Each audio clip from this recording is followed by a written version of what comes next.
नमस्कार दोस्तों, मैं हूँ श्रुति और आपका बहुत बहुत स्वागत हो मेरे इस चैनल एस्ट्रो श्रुति चोपड़ा में। तो दोस्तों, आज मैं आपको बताऊंगी कि कन्या लगन के जातकों का जून का महीना कैसा जाने वाला है। लेकिन यदि आप कन्या लगन के जानना चाहते हैं तो आप अपने कोई भी मोबाइल या लैपटॉप पे कुंडली का सॉफ्टवेयर डाउनलोड करिए और उसमें अपने जन्म की सारी डिटेल्स डालकर आप का जो चार्ट खुलेगा उसमें पहले भाव को देखिए। पहला भाव ये होता है और अगर इस भाव में लगन लिखा हुआ है यानी कि एलए लिखा हुआ है और वहां 6 नंबर लिखा हुआ है तो जान लीजिए आपका कन्या लगन है। तो आप ये वीडियो देख सकते हैं। तो चलिए दोस्तों, मैं आपको बताऊं कि जून महीने में आपकी ग्रहों की स्थितियां क्या रहेंगी। आप देख सकते हैं जैसे कि आपका ये पंचम भाव में आपके शनि जी विराजमान है, यहाँ छठे भाव में गुरु जी, आपके नवम भाव में सूर्य राहु जी की युति बनेगी 1 से 14 जून तक और सूर्य उसके बाद चले जाएंगे आपके दशम भाव में जहाँ शुक्र बुध ऑलरेडी विराजमान है और उसके बाद 11वें भाव में मंगल है और आपके 12वें भाव में केतु है।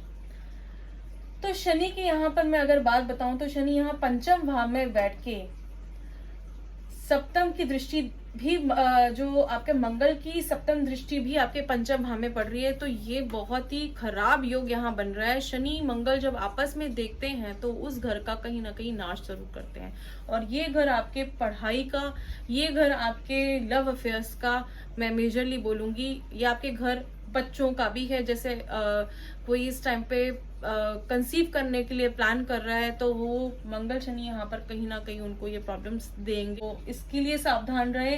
दूसरी बात, अगर मंगल शनि यहाँ पर दृष्टि डाल रहे हैं पंचम भाव में, जो पढ़ाई कर रहे हैं वो वहां पर उनको कहीं ना कहीं फ्रस्ट्रेशन हो सकता है, उनका मन ना लगना, उनको अंदर से फ्रस्ट्रेशन फील होना, इस टाइम पीरियड में वो ऐसा फील कर सकते हैं। दूसरी बात मैं कहूँ लव अफेयर्स, जहाँ पर जो जातक हैं जिनके अफेयर्स चल रहे हैं और वो चाहते हैं कि इस टाइम पीरियड में उनकी शादी की कोई बात हो तो इस टाइम पीरियड में बिल्कुल भी मत करना, क्योंकि आपको स्ट्रेट अवे मैं आपको बताऊं नो ही मिलेगा। और अगर इस टाइम पीरियड में आप प्रेम में पड़ते हैं तो आपको जरूर धोखा होगा। गुरु यहाँ आपके छठे भाव में है, तो अगर आपके कोर्ट कचहरी से रिलेटेड कोई काम चल रहे थे तो मैं बोलूंगी कि वहां पर थोड़ी बहुत आपको राहत मिलेगी, क्योंकि गुरु जी यहाँ विराजमान है तो आपको थोड़ा बहुत सपोर्ट यहाँ वह देंगे। और ये अपनी 5वीं दृष्टि प्रोफेशनल हाउस में भी डाल रहे हैं, जो कि काफी अच्छा है। प्रोफेशनल हाउस में ऑलरेडी आपके सूर्य शुक्र बुध विराजमान है। सूर्य यहाँ पर 15 से 30 जून तक रहेंगे, उससे पहले शुक्र बुध भी यहाँ पर है। तो प्रोफेशन से आप, जॉब से आप खासा खुश रहने वाले हैं। जो लोग वेट कर रहे थे कि उनकी प्रमोशन का टाइम अगर आ गया है तो उनको अवश्य ही प्रमोशन मिलेगी और की बढ़ोतरी होगी जॉब में, आय से बहुत अच्छा रहेगा। लेकिन अगर हम देखें कि इनकम के सोर्स में अगर आप खर्चे ज्यादा करते हैं तो कहीं ना कहीं आपको प्रॉब्लम आ सकती है, हाथों में तंगी रह सकती है, आपके पास आय आएगी और बहुत जल्दी ही चली जाएगी, टिक नहीं पाएगी। और मंगल क्योंकि 11वें भाव में है तो बड़े भाई बहनों से उनका ये कह लो कि मन मुटाव भी रह सकता है और आय में कहीं ना कहीं दिक्कत भी आ सकती है। प्रोफेशन हाउस ओवरऑल अच्छा है, लेकिन अगर आय के स्रोत को मैं देखूं तो वो काफी खराब पोजीशन है आपकी। गुरुजी सप्तम दृष्टि अपनी डाल रहे हैं 12वें भाव में, तो 12वां भाव में अगर उनकी दृष्टि पड़ रही है तो ये मैं कहूंगी कि आप थोड़ा सा अगेन खर्चों की बात मैं करूंगी कि आप खर्चों पे थोड़ा सा कंट्रोल करें, क्योंकि यहाँ पर वो दृष्टि डाल रहे हैं। बट फिर भी क्योंकि बाकी और प्लैनेट्स का भी इम्पैक्ट पड़ेगा 12th हाउस में, तो थोड़ा सा सोच समझ के खर्चे करें इस महीने।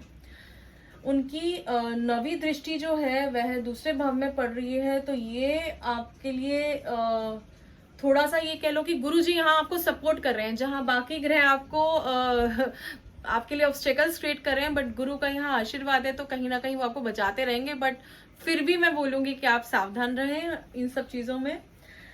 चलिए चलते हैं हम आपके नवम भाव में। नवम भाव में सूर्य राहु विराजमान है और 1 से 14 तारीख तक इनकी युति बनी हुई है। तो नवम भाव में सूर्य राहु यहाँ बिल्कुल भी अच्छी युति बना के नहीं बैठे हैं और आपको यहाँ पर कहीं ना कहीं अगर आप सट्टेबाजी, आप कह लो कि कहीं ना कहीं अगर आप किसी चीज में पैसा डालते हैं और जैसे आप ये सोचते हैं कि आपका वो पैसा शेयर मार्केट्स में आप लगाते हैं, किसी तरह से लगाते हैं, तो वहां पर ये स्थिति अच्छी बनी नहीं है और आपको कोई ना कोई प्रॉब्लम आएगी। सप्तम भाव आपका तीसरे भाव को देख रहे हैं ये सप्तम अपनी दृष्टि से, तो यहाँ पर भी मैं बोलूंगी कि छोटे भाई बहनों से आपका लड़ाई झगड़े होने के आसार हैं। हो सकता है आपके आपसी में रिलेशनशिप अच्छे नहीं रहे, मतलब ओवरऑल परिवार से मैं बोलूंगी, क्योंकि शनि की तीसरी दृष्टि भी आपके 7th हाउस को पड़ रही है, तो आपके हस्बैंड वाइफ से भी रिलेशन इस टाइम पे अच्छे नहीं बनेंगे। तो ओवरऑल परिवार में थोड़ी अशांति का माहौल यहाँ पर मैं देख पा रही हूँ कि चाहे आपके हस्बैंड वाइफ की रिलेशनशिप हो, चाहे आपके बड़े भाई बहन से रिलेशनशिप हो, तो वो थोड़े से अच्छे नहीं दिख रहे। लेकिन अगर मैं देखूं आपके माता के स्थान और पिता के स्थान, तो वो काफी अच्छे ग्रह बैठे हुए हैं, तो माता पिता से आपको काफी खुशियां मिलने के योग हैं और आपको प्रेम आपका अच्छा रहेगा उनसे, उनके साथ बातचीत आपकी अच्छी रहेगी, क्योंकि यहाँ पर शुक्र बुध जो है वह पूरे महीने विराजमान रहेंगे और सूर्य भी आ जाएंगे यहाँ पर 15 से 30 तारीख तक। तो बिजनेस तो मैं नहीं बोलूंगी, क्योंकि सप्तम भाव में दृष्टि है शनि की, तो बिजनेस से तो आपको लाभ नहीं मिलेगा। और अगर आप शुरू करना चाह रहे हैं तो आप किसी के साथ शुरू करेंगे तो उसमें धोखा भी मिलेगा। लेकिन जॉब में बहुत अच्छे आपकी पोजीशन है, जॉब अगर आप कर रहे हैं तो वहां पर बढ़ोतरी की बहुत अच्छी पोजीशन बनी हुई है।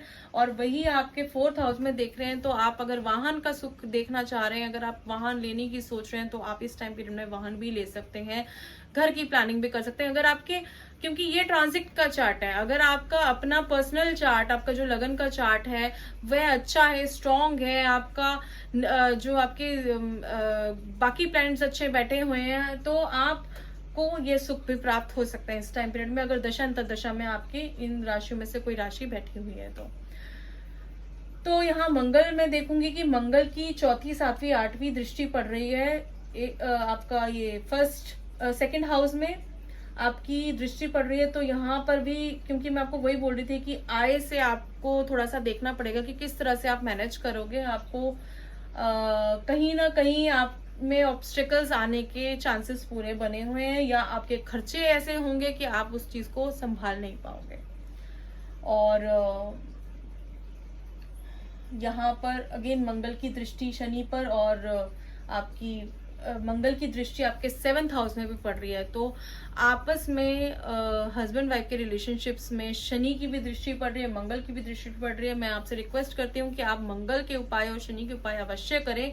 हालांकि शनि वक्री दृष्टि से है, बट फिर भी वह जहां पर दृष्टि डाल रहे हैं वह आपका नाश करके ही रहेंगे। यहाँ पर आपको इस महीने में आपसी में मतभेद बहुत जबरदस्त होने के चांसेस मुझे दिख रहे हैं। हो सकता है कि कहीं पुराने टाइम से अगर कुछ ऐसा चलता आ रहा है तो कोई डिवोर्स की सिचुएशन भी बन सकती है।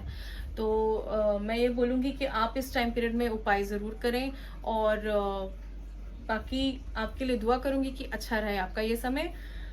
जॉब से आपका अच्छा है, तो आप अगर आपको आय अच्छी आ रही है तो मैं ये बोलूंगी कि खर्चे आप अपने प्लान करके चलें, ताकि आपको उस महीने में दिक्कत ना हो, आपके अच्छे से खर्चे निकल जाएं, तो आपका महीना अच्छा जाए। तो धन्यवाद। आपको ये कैसी लगी आप मेरे को प्लीज मेरे कमेंट सेक्शन में लिखिए। कोई भी तरह का अगर आपको डाउट क्रिएट होता है, आप पूछना चाहते हैं, तो वह भी आप जरूर कमेंट सेक्शन पे लिख सकते हैं। तो अगर आपको ये पसंद आया तो प्लीज मेरे चैनल को लाइक करें, सब्सक्राइब करें एंड शेयर करें। Thank you.